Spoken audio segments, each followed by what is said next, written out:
Naigting na kampanya ho ng pamahalaan laban sa illegal drugs, hindi lang daw mga big fish, pati ho yung mga small time na mga pusher and user sa mga barangay, tutukan na rin ng ating po mga otoridad. Tagapagsalita po ng Philippine Drug Enforcement Agency, PDEA, Attorney Joseph Frederick Calulot na sa ating linya.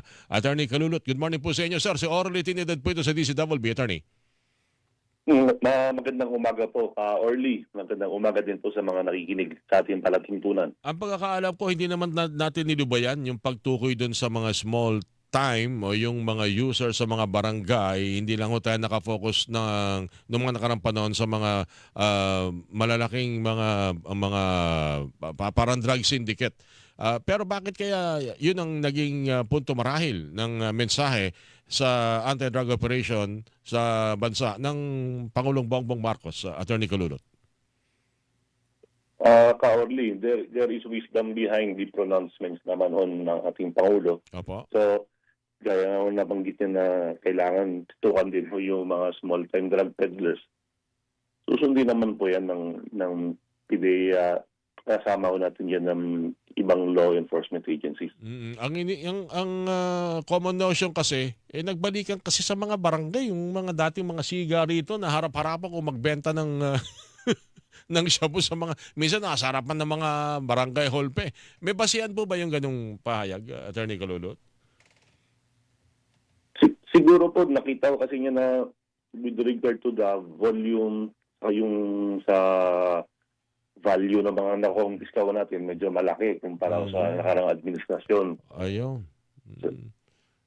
Yung sinunog nyo nga yata sa Cavite, parang malaki-laking bulto yun Attorney. Hindi lang yata siya ba yun, pati ilang mga illegal drugs na pang party-party. Tama ba yun?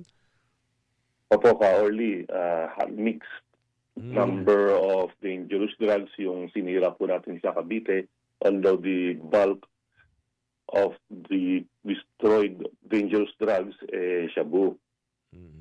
Okay. Itong mga inaasahan natin na mangyayari, pagtukoy, hindi na pinag-usapan kung malaki o mga maliliit, bagamat ilang beses nang binigyan linaw, ilang beses nang pinahayag na hindi ho ito yung malatokhang style na bibitbiting ka tapos kinabukasan hindi ka na makikita ng pamilya.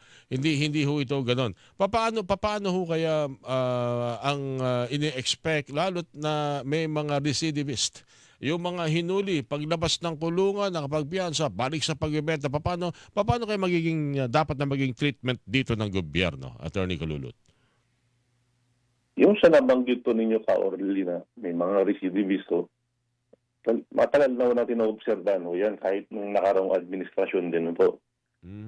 So yung mga nauulit naman kasi na mga drug peddlers, kung titignan natin yung mga datos noon, meron kasi tayong tinatawag na plea bargaining agreement na guidelines galing sa ating Korte Suprema na kung saan maliit lang yung volume na nakumpiska during sabihin natin bypass operation sa isang akusado. Halimbawa sa shabu, that's only less than 1 gram. Maaari ho siyang mag-undergo ng plea bargaining agreement. So, noon ho, yung mga nag-plea bargain, umulit na nagbenta din ho. Yun ang malaking problema. Dapat din siguro may mali na panuntunan ng kuludyan ng ating po bilang gabay, tuloy na rin sa ating mga otoridad. Huling tanong lang siguro, Attorney Calulot, kasi binanggit nyo kayo na marami tayong mga nahuli compare last year, it doesn't mean na mas marami malalakas ang loob ngayon. Tama ho ba yun, Attorney? Hindi naman po. Kasi itong panahon ho ngayon, nag-concentrate din ho kasi ang PDEA sa mga big-time drug syndicates. Okay. Dahil nga isa sa mga means kung paano supuin na ang paglaganap ng illegal na droga sa bansa ay yung tinatawag na supply reduction strategy.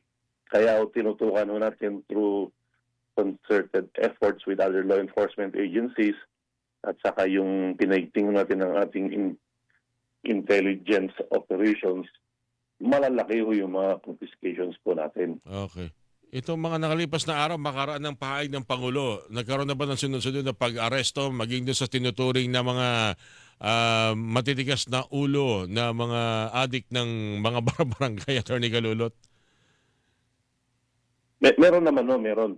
Mhm. Magkakaroon ho tayo ng mga i-release din ho na datos in the coming days. Ayun, okay. Very good. Attorney Kalulot, siguro sa mga follow-up, magkakwentuhan po ulit tayo. Isa lang naman ng, siguro alam nyo naman ang ating direksyon ng ating panayam na ito. Resulta. Nobody can argue with result. At yan naman po yung nakikita sa inyong mga ipinapakitang development. At kung maunawa at makikita siguro yan, malalaman natin na hindi pa rin talaga bumibigay ang PDEA sa paglaban sa illegal drugs.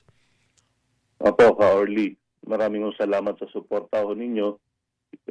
Ang ating mga media, kagaya po ninyo, saka ang inyong stasyon, ang DCWB.